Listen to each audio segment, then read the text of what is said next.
Welcome to the SallyPort admin interview video podcast, this biggest little podcast on the internet. It's so small that Stephanie and I don't even watch it.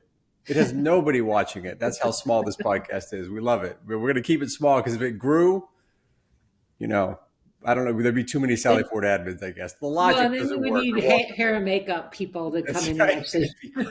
The budget, that would be crazy. The budget would get out of control. So Stephanie, welcome. It's good to chat this week. We're going to get a call together, I think. Yeah, we're planning a SallyPort admin webinar, and that'd be next Thursday, the 30th. And I think we decided at 1800 Eastern. Is that correct? I think works. That's right. So look for it. We'll have a survey. We want to put a survey in it to kind of get your feedback on what you want to see on these webinars. We want to do the webinars quarterly. So just be prepared for them. So this is January. So we'll get one in January. And then that would mean April would be the next one. So just kind of know it's coming, or is at the end of the month. We'll probably pick a day at the end of the month. Mike Tigner got on when he joined us the one day, and he talked about how the secret to being a SallyPort admin is just keep putting stuff in there. And I thought that was one of the wisest bits of advice that we've been able to gather from the various more experienced admins, and just keep putting stuff in there. And the way you do that is you get kind of on a tear in a zone, in a domain of information that you like, right? So right. I like the Zoom call idea, and I've been pushing Zoom calls, and so every week I change the events for the Zoom call, then I put some information out, things like that, because that's just interesting to me. But as a result, it creates more content. So the way Stephanie's put together the survey is it's really zooming in on what's the one thing you want to know about, which is probably the thing you're interested in. And lately, we've been getting a lot of questions about events. I think more and more classes are realizing events is a great way to publish things in SallyPort. So I've got a lot of questions about events.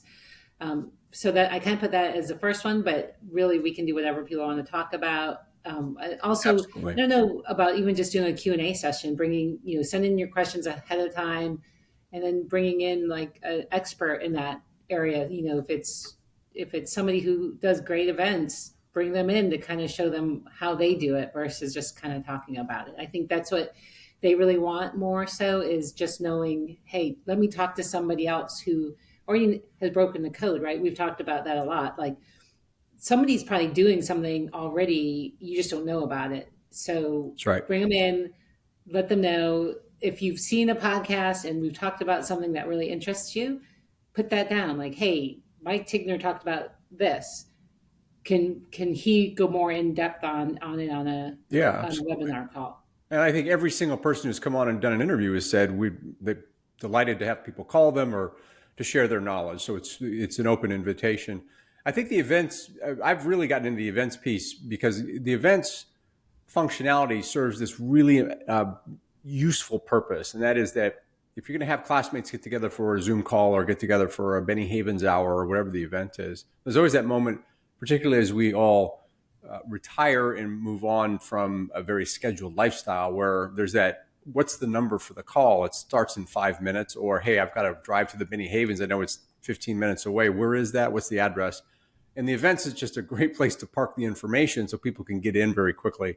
Because one thing about West Pointers that's excellent is everyone likes to be on time. And I love that about our Zoom calls because people sit and watch the clock until the exact moment and hit the enter button. But I do that.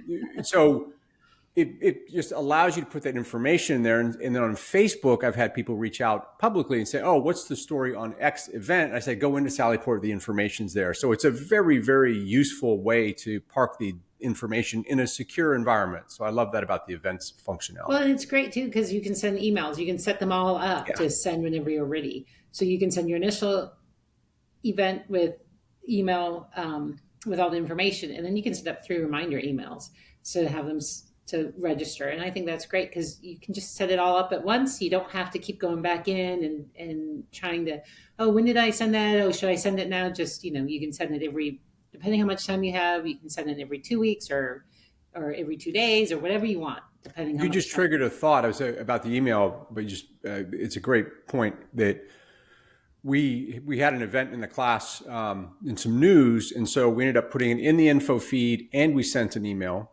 and we put it on Facebook.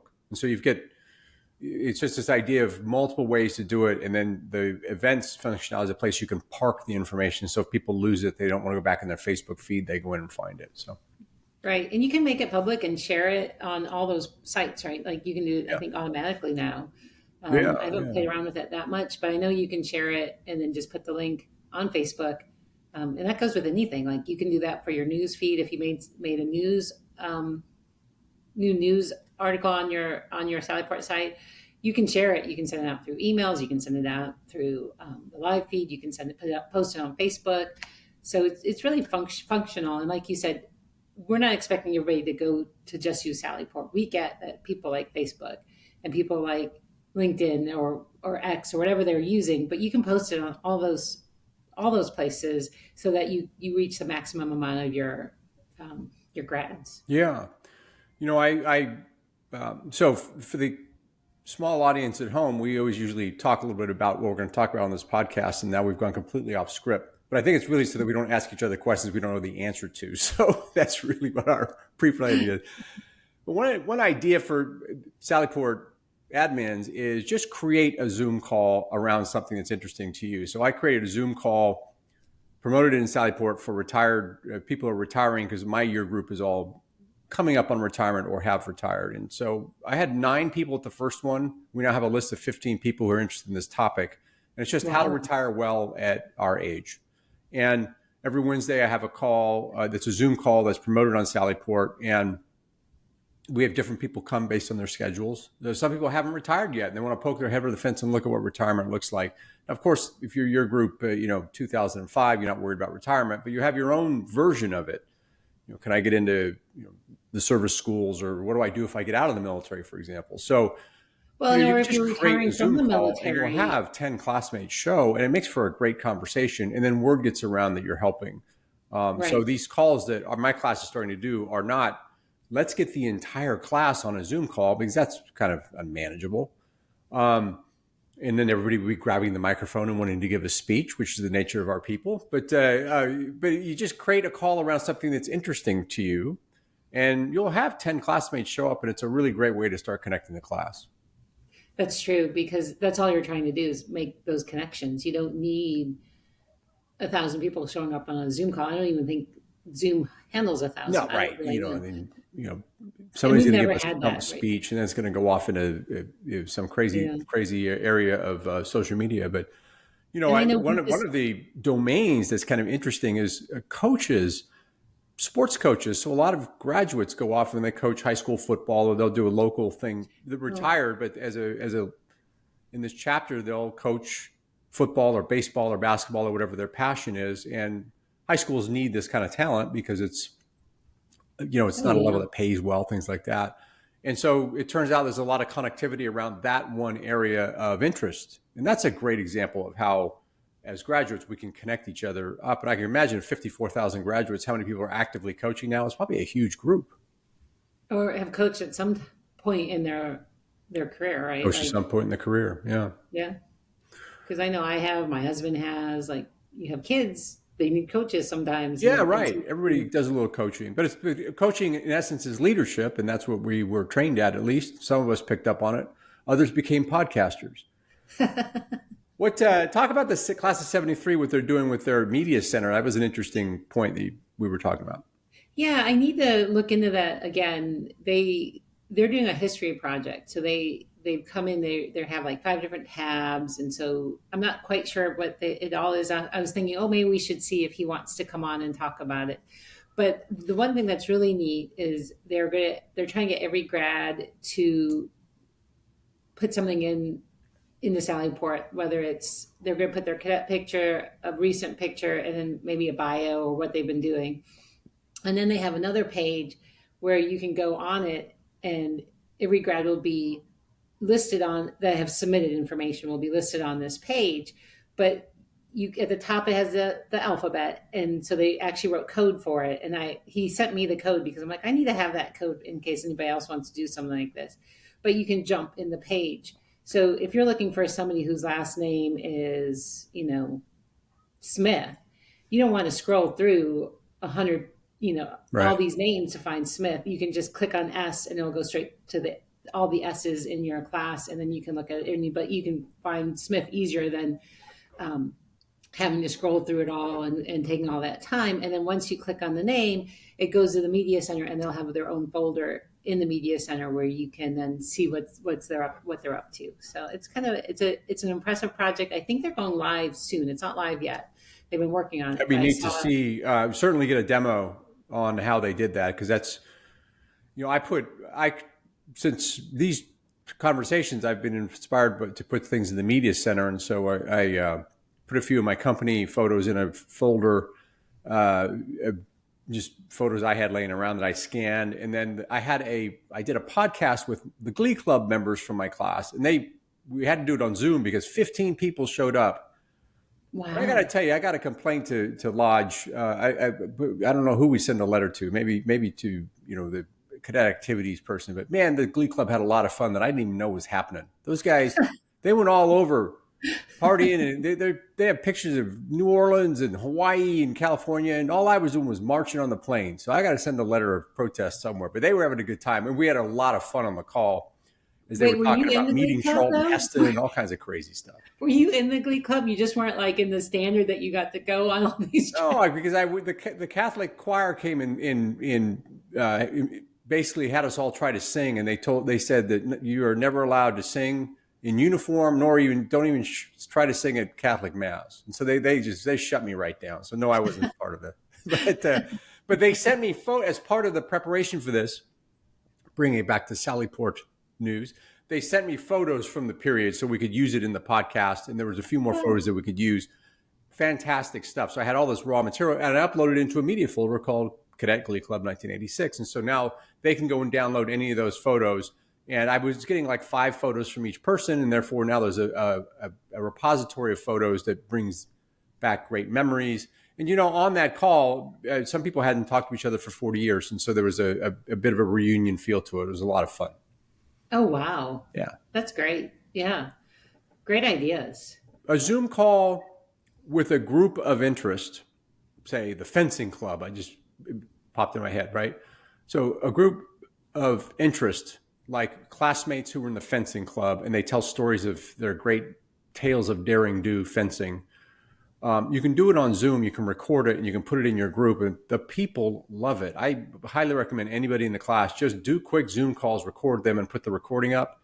And it doesn't have to have super high quality because it's only going to be a few people watch it, but the people love it, and we are Well, it's demonstrating it great with this too. podcast. Is Right? just think when you're doing your memorial articles, since I think your class, one of your memorial articles for your classmates, but Yeah, it's all of a sudden you have all this stuff, and you can even share it with their family if something were to happen. You can say, look at this, video. Your dad's in here, absolutely. or your mom's in here, and listen to this story.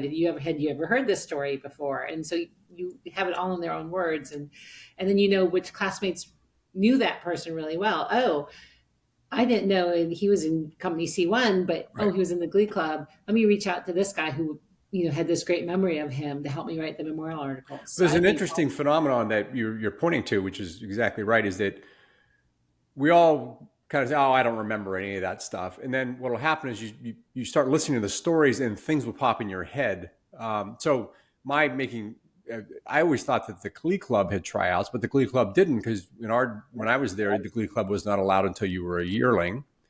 And I couldn't remember. Somebody had me audition, and then one of the people said, "Oh, the Catholic choir pulled all the people who had on their card that they were Catholic and had them try out for singing for the Catholic choir." And then mm, the Catholic choir was so it all kind of put back together. I was like, "Oh, that's right." They called all then I remembered it. So it's a great way to trigger memories. But then when you have those memories, then you connect in the current day. So it's all part of what we're actually doing with SallyPort. I mean, it's great that we have a platform. It's great that we make sure that the links are working. But ultimately, we're about connecting classmates to make our promise of being the most connected alumni body in the world an actuality, not just a mm. slogan. That's my Well, pitch. That's my TED talk. what would be great, and this is not now, but in the future, then connecting like oh, let me see, 85, we're 86, so 85, 86, 87. Hey, who's your Glee Club members? Do they want to get on a call? Because I'm sure they all have memories with everybody. And that just, Absolutely. I interviewed the baseball team, and they talked about class 87. They talked about class 84. And they talked about the earlier classes, about the impact they had. And they talked about the great um, talent that came up from I think it's a tremendous opportunity as well. And ultimately, all of these stories and all the story making makes life today enjoyable because we remember good times, right? So that's yeah. part of doing all this stuff. And what you could probably do if you're making events for this, you could probably then share it with the admins from, 84, 85, Great 87 idea. and say, hey, can you put this on your live feed so that, people from your class know we want to do this and we want to connect with them in That's a that. terrific idea. Born in real time. You saw an idea born right in real time, right here. Put this in the West Point Museum, perhaps. Idea comes to life on video. Yeah. Stephanie Erickson. No, it's a great idea, right? So if you think about anything, you probably would want to have connection with the SallyPort admins in your immediate year groups so that you could actually pull from all the classes. I know the 87 folks should reach out to 85, and that way I have all the proximate classes so we can create these mini Yeah. events. And you That's a can great find them idea. all in the SallyPort admin group because you just have to go to the members and filter for whatever class years you're looking for. And then you can either direct message them through SallyPort or see if you can find their email and say, hey, we're doing this. We want, all your Which is Glee Club also a members. very interesting way to activate SallyPort admins because if I'll make up, 80, 81, 82 is active, they're going to go to 83 and say, hey, join us because we're creating these types of products. And it would give that SallyPort admin something to rally around. Yeah. Oh, Yeah. we're coming up with And start ideas. those Boy, if things. we It's were a on here really for an good hour, we'd idea. come up with 4 times the ideas. And then we wouldn't watch it. And so it would just go off into the ether. Anyway. Great. Well, I look forward to the call. It was really it was a very spirited call last time. I'm hoping that this time there won't be any conversation about whether or not you can access SallyPort because we've actually seen an uptick in capability and we've seen an uptick in some of the features. So maybe we can focus in on some fun things like we just talked about, and we'll get that information out to the SallyPort group. There's a survey coming out that Stephanie's put together where you can talk about what's interesting to you, and hopefully we have a nice crowd at that call. Yep. Sounds good. Great. Thanks, Stephanie. Another great conversation for the biggest little podcast on the internet and the coolest group of the coolest grads in the world, the The SallyPort. hardest working group too, right? Like, Absolutely. because SallyPort can take your time if you let it. So you can be on it. Look, we have a very inclusive group. We just don't want anyone who's not a SallyPort admin to hang out with us. All right. Talk to you next week.